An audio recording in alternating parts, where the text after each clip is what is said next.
David, the rapper, was finally charged with first-degree murder, and this is the press conference they had today.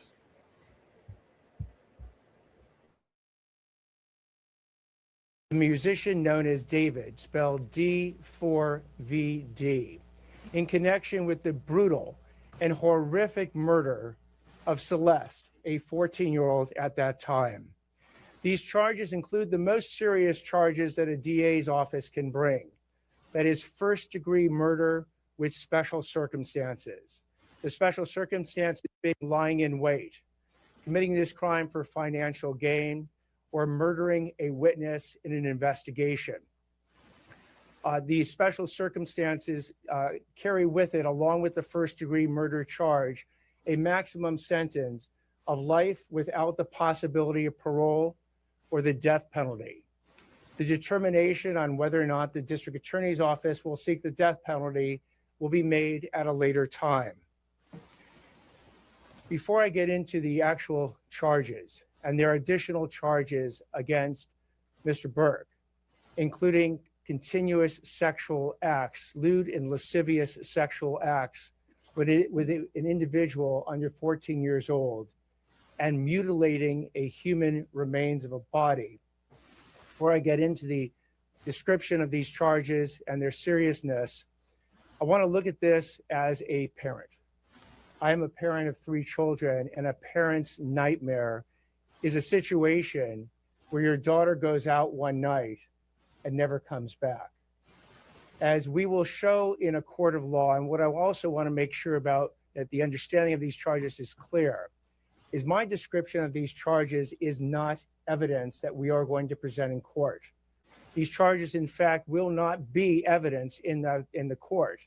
Evidence will be the witness testimony, the documents, and different types of admissible testimony that we will admit into court in the prosecution, and if it leads to the eventual trial of Mr. Burke, to convince a jury of 12 people beyond a reasonable doubt that each and every one of these charges is true, as well as the special allegations and circumstances that have been alleged.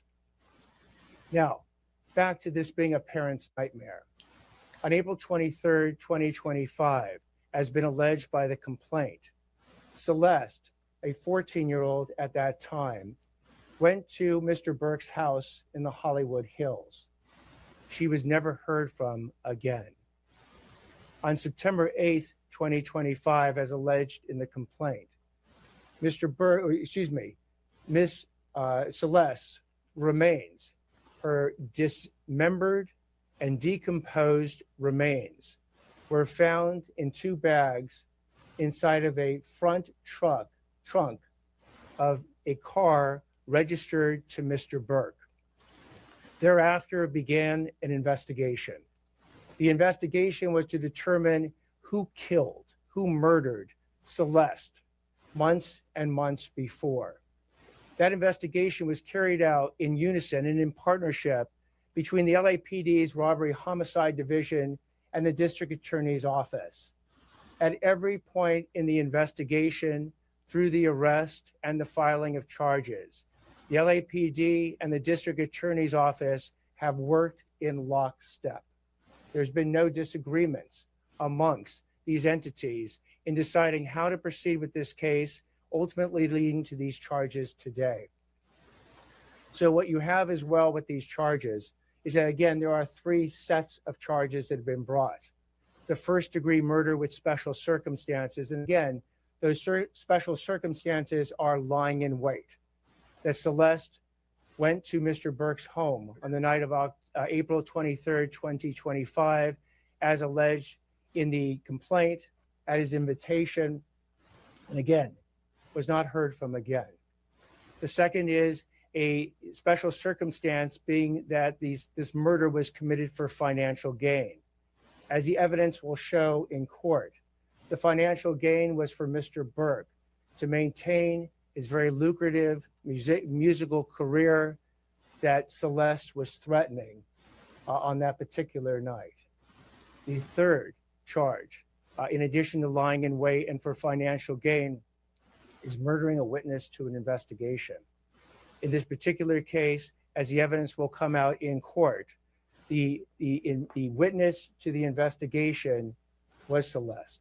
And the investigation was into the lewd and lascivious sexual acts committed by Mr. Burke that is the subject of count 2 of this complaint with Celeste while she was under 14 years old.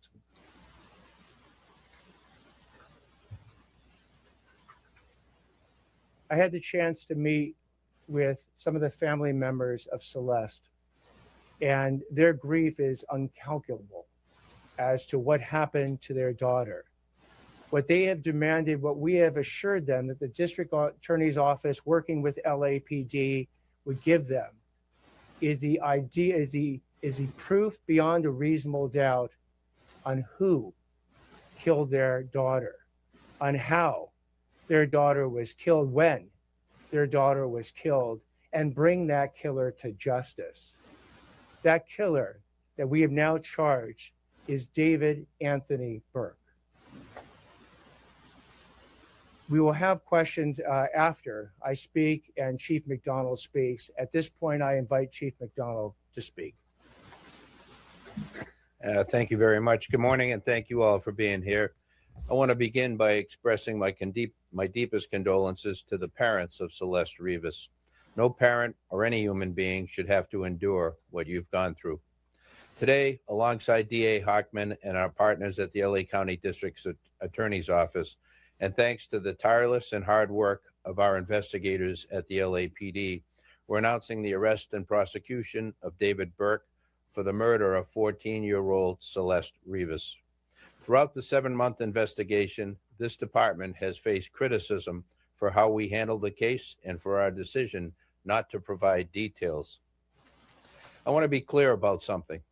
My duty is not to fuel speculation, it's to deliver justice, and that requires patience and discipline on everybody's part. This investigation was driven by a single purpose: to secure justice for Celeste Rivas and for those who loved her. We had to be certain that nothing we did or said would ever jeopardize this case. Ms. Rivas was a reported runaway from Riverside County. During the course of our investigation, detectives learned that she had been involved in a sexual relationship with Mr. Burke when she was a minor and he was an adult. On April 23rd, 2025, Ms. Rivas arrived at Mr. Burke's home in the Hollywood Hills. That's the last time she was known to be alive. On September 8th, 2025, Ms. Rivas's dismembered and badly decomposed body was discovered in the front trunk of Mr. Burke's impounded Tesla. From that moment forward, our investigators faced an extraordinary, difficult, and complex case. The condition of her remains delayed the medical examiner's ability to be able to determine cause of death. The substantial amount of time that passed between her death and the discovery meant that crucial evidence had degraded or disappeared. And as detectives worked to uncover the truth, they also had to sift through and debunk a great deal of false information circulating publicly. These challenges were real, and they required patience, precision, and an unwavering commitment to the facts. Despite these obstacles and despite intense public pressure, our Robbery Homicide Division detectives remained steadfast in their duties. They recovered and analyzed a substantial amount of digital and forensic evidence. They stayed focused, disciplined, and committed to uncovering the truth. Their work, in close collaboration with the District Attorney's Office, has brought us to this moment today. I want to thank the District Attorney and his team, as always, for their partnership. This case demanded coordination, persistence, and a shared commitment to justice. Also, thank you to our media partners for showing up today and for sharing this important message with the public. And finally, to Ms. Rivas's family, we cannot undo the pain you are feeling. Our hope is that today brings some measure of accountability and a step in the journey toward healing. Please know that the Los Angeles Police Department remains fully committed to seeking justice on behalf of your daughter. Thank you. So at this point, we'll take questions. Anything more you can tell us about the fact that she was a witness in the coming investigation, that she reported the abuse, who was doing that investigation? The details of the allegations that have made, particularly with that special circumstance, will be produced in court. Do you believe the difficulty it was to determine both the matter, cause, and date? So with respect to the coroner's report, we will be seeking quite quickly to provide an order to the court that now allows the coroner to release that report to the public. Do you believe that he acted? From the BBC, between the finding of the body of Celeste's body or her remains, why has it taken so long for an arrest to be made? I think the police chief got it right, that in a situation where you don't have an eyewitness account, or we can't point to a video that shows the killer killing someone, you have to go through the very rigorous and thorough investigation to look at all the digital and forensic evidence. You have to speak with witnesses, often who are cooperative and some who are not cooperative, in order to obtain all the information necessary to decide who did what, when, how, and what their mental state was at the time. That is what we've been doing over the last, between September 8th, roughly, and today when we bring these charges on April 20th. So again, it's a type of case that you want to make sure you get maximum information.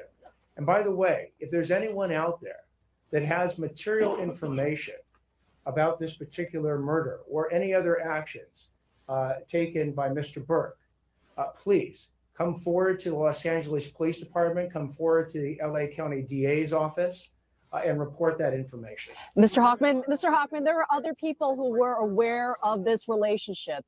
Is it possible that you will be arresting other people within his circle? And did he act alone in this death?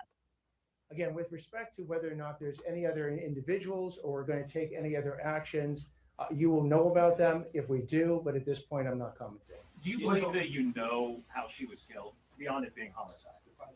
The actual cause of death? The coroner's report will be released shortly. Because it is not currently released, I'm not going to be commenting. So was it determined, not that, if you won't say what it was, but has it been determined how she was killed beyond it being homicide? The coroner has made a determination on how Celeste died, and at the point that the coroner's report becomes public, we'll be able to comment. Was there a specific breakthrough last week? Is there physical evidence that ties David to this murder? There is physical evidence and there is forensic and digital evidence that we intend to present in court to prove these charges beyond a reasonable doubt. So within your investigation, and just to his question, are you able to tell us exactly what the smoking gun is? And also, if you can address the issue of his visit to Santa Barbara, and that, how does it connect with the murder? So with respect to the actual details of the evidence we're going to be presenting in court, I'm not going to do that today. As far as the concept of a smoking gun, the smoking gun is the totality of the evidence that we're going to bring to prove any case, whether it's this case or any case, beyond a reasonable doubt. Is there any evidence that you've used other underage girls that being investigated? An investigation is ongoing. If information comes forward on any with respect to any additional crimes, we will certainly investigate it. One more question. One more. There's been so much discussion about the difficulties in this case. The chief talked about it as well. What makes you confident you can prove these allegations? What makes us confident is the totality of the evidence that has been obtained by the LAPD robbery homicide, by the work that the district attorney's office has done, that has led us to the point where we believe we can prove each and every one of these three charges and the special circumstances and the special allegation beyond a reasonable doubt.